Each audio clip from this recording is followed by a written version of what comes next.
दोस्तों, मैं विनय दुबे मुंबई से। फिलहाल हूँ बिहार के पटना में। कल वैशाली हम लोग गए थे, जहां पे एक बेटी गुलनाज को जलाकर मार दिया गया। उसके घर पे पहुंचने के बाद उसकी जो दयनीय स्थिति है परिवार की, वो देखने के बाद थोड़ा सा मैं भावुक हो गया था। जब हम लोग घर से वापस कर रहे थे, हम लोग जब पटना की तरफ बढ़ रहे तो गांव के हद पर, बॉर्डर पर करीबन 300 से 400 लड़कों ने और गांव के लोगों ने हमें घेर लिया था, हमारे गाड़ियों को। और जो सतीश है, जो आरोपी है, उसके पिता ने वो पूरा घेराव कराया था। उसके पिताजी से मेरी बात हुई है वहां पे। वो भी कह रहे हैं कि मेरे लड़के को फंसाया जा रहा है।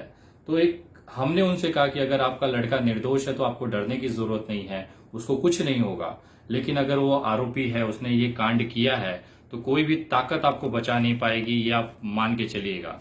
उसके बाद उन तमाम 300 साढ़े 300 लोगों से जब बात हुई है, तब रास्ता खोला गया वहां पे करीबन आधे घंटे बाद, और हम लोग पटना की तरफ आए हैं। ये जो घटना घटी है, इसका जो सबसे मुख्य जो कारण है और जो मुख्य जो मृत्यु का जो पूरा साजिश रची गई, वो मैं आपको आज बताने जा रहा हूं। जो मैंने ग्राउंड रिपोर्ट पे पुलिस विभाग से और स्थानिक लोगों से बात की, उसमें जो जानकारी निकल के आई, वो मैं आप लोगों से शेयर करना चाहता हूं। ये जो लड़की थी गुलनाज, उसके जो आरोपी, तीनों आरोपी थे, उसे बार बार छेड़ा करते थे और शायद बलात्कार की भी कोशिश की गई थी उस दिन शाम को, और वो नहीं कर पाने के कारण मिट्टी का तेल डाल के उसे जला दिया गया था। जिस तरह से एक सोशल एक्टिविस्ट अपने आप को कहने वाली किरण यादव आज उस लड़की को चरित्रहीन बता रही है, तो मैं आपको बताना चाहूंगा कि ग्रामीण लोगों से, जो गांव के लोग थे और जो पुलिस की रिपोर्ट थी, उसमें ये निकल के आया है कि लड़की पूरी तरह से पवित्र थी। उसने अपना ईमान बचा के रखने के लिए अपनी जान तक देने की नौबत पर आ गई थी। इस तरह का उसने लड़ाई वहां पे लड़ी थी, लेकिन उसकी सुनवाई किसी ने नहीं की। अगर वो जिंदा रहते, उन्होंने बार बार लोगों से कंप्लेन की, इसके परिवार वालों को कंप्लेन की, लेकिन कोई भी लड़की की सुनवाई नहीं हुई। यहां तक कि पुलिस में भी मामला गया था इससे पहले, पुलिस प्रशासन ने भी इस लड़की की मदद नहीं की, और खामियाजा ये भुगतना पड़ा कि उन लड़कों की हिम्मत बढ़ी और उसे आग लगा दिया गया। लेकिन बात सिर्फ यहां तक नहीं खत्म हुई। आग लगाने के तुरंत बाद लड़का का सगा चाचा प्रमोद राय, वो लगातार परिवार पे दबाव बनाता रहा कि इस मामले को दबा दिया जाए। वो खुद उस लड़की को उठा के अस्पताल लेके गया, एक प्राइवेट अस्पताल में, और वहां पे छोड़ दिया। और उसके बाद जो एक घिनौनी साजिश चालू हुई है, वो आपके सुनने के बाद आपके रोंगटे खड़े हो जाएंगे। प्रमोद राय चाहता था कि इस लड़की की मदद कोई न करे। जिस तरह से सोशल मीडिया पे ये चालू हो गया था, आप लोगों तक जानकारी आनी शुरू हो गई थी, उसका परिवार नहीं चाहता था कि ये जानकारी आप तक पहुंचे।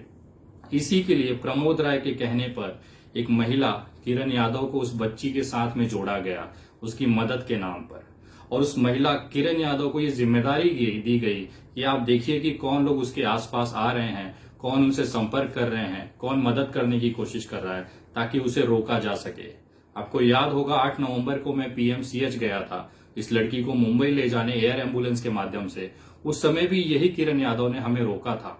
ये कहा था कि सारे आरोपी पकड़े गए हैं और हम इसे कल एक प्राइवेट अस्पताल, बड़े अस्पताल में शिफ्ट कर रहे हैं, आपकी कोई जरूरत नहीं है, यहाँ पे आप जा सकते हैं।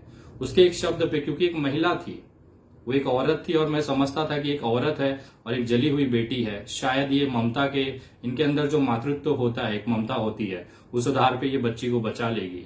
लेकिन मुझे थोड़ी भी आशंका नहीं थी कि प्रमोद राय, जो कि आरोपी का सगा चाचा है, उसने इस औरत को यहाँ पे यही करने के लिए भेजा है कि इस बच्ची की कोई मदद ना हो।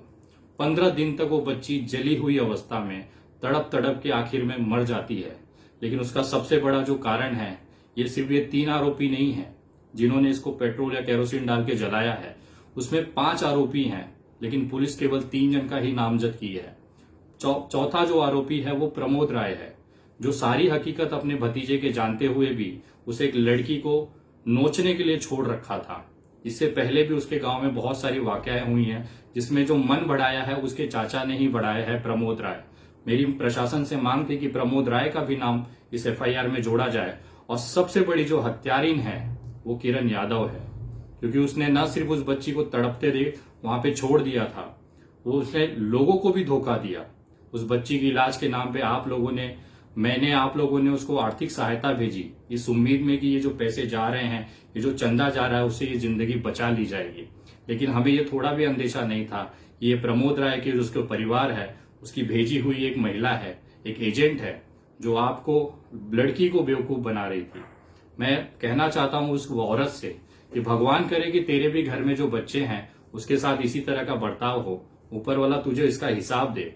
जिस तरह से एक बच्ची तड़प तड़प के मरी है, आपको पैसे कमाने थे, आप कमा लेती, हम देते आपको कितने पैसे चाहिए, पूरा देश आपको भीख बेचता, अगर आप भीख मांगती कि मुझे भीख दे दीजिए आपको भेजा जाता।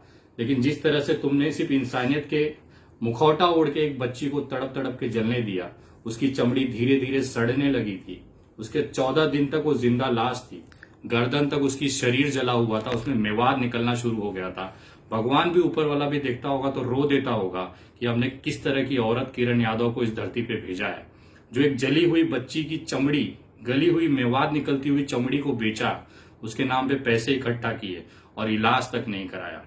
हम लोग पूरी मांग करते हैं प्रशासन से कि प्रमोद राय और किरण यादव के ऊपर भी एफआईआर दर्ज हो, 302, 420 और 120 बी का मामला उसके ऊपर दर्ज हो, ताकि एक समाज के अंदर मिसाल पैदा की जाए कि इस जैसी औरतें, मैं कहना चाहता हूं किरण यादव जी, आपसे अच्छी तो वो वेश्याएं हैं, कम से कम वो जो रंडियां हैं जो धंधा कर लेती हैं खुलेआम, आप जैसी औरत ना कलंक है औरत जात पे, जो एक मासूम सी बच्ची को सिर्फ अपने आर्थिक फायदे के लिए, प्रमोद राय से आपने क्या लिया है मुझे नहीं पता है। आप कहती हैं कि लड़की चरित्रहीन है, एक मरी हुई लड़की का आप चरित्र हनन कर रही हैं सिर्फ खुद को कमाए हुए पैसे को बचाने के लिए। आपको हम अभी भी पैसा देने को तैयार हैं, लेकिन कुछ तो शर्म करिए। एक महिला है, एक माँ है, कल को ना आपके नाम पे लोग गालियां देंगे कि जिंदगी में कुछ भी बनो, लेकिन ये यादव जो है किरण यादव मत बनो, क्योंकि तुम जैसी औरतों की वजह से ना इंसानियत शर्मसार होती है और कहीं ना कहीं अब तुम्हारा घड़ा बढ़ने वाला है।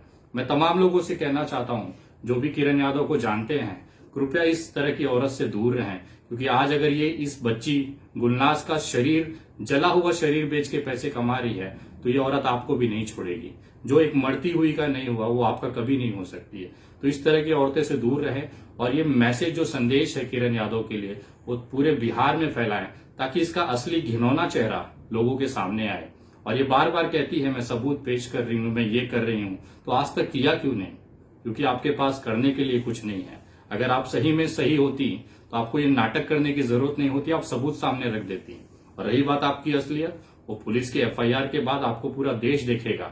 जिस तरह से आपने एक मातृत्व और एक इंसानियत को बेचा है, जिस तरह से आपने एक बच्ची की लाश को बेचा है और उसे मरने दिया है, उसकी सजा आपको जरूर मिलेगी। हम पूरा देशवासी एकजुट हैं और गुलनाज को इंसाफ दिला के रहेंगे।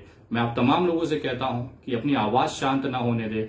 जब तक इन आरोपियों को सजा नहीं हो जाती तब तक ये लड़ाई हमारी जारी रहेगी और गुलनाज को इंसाफ जरूर मिलेगा।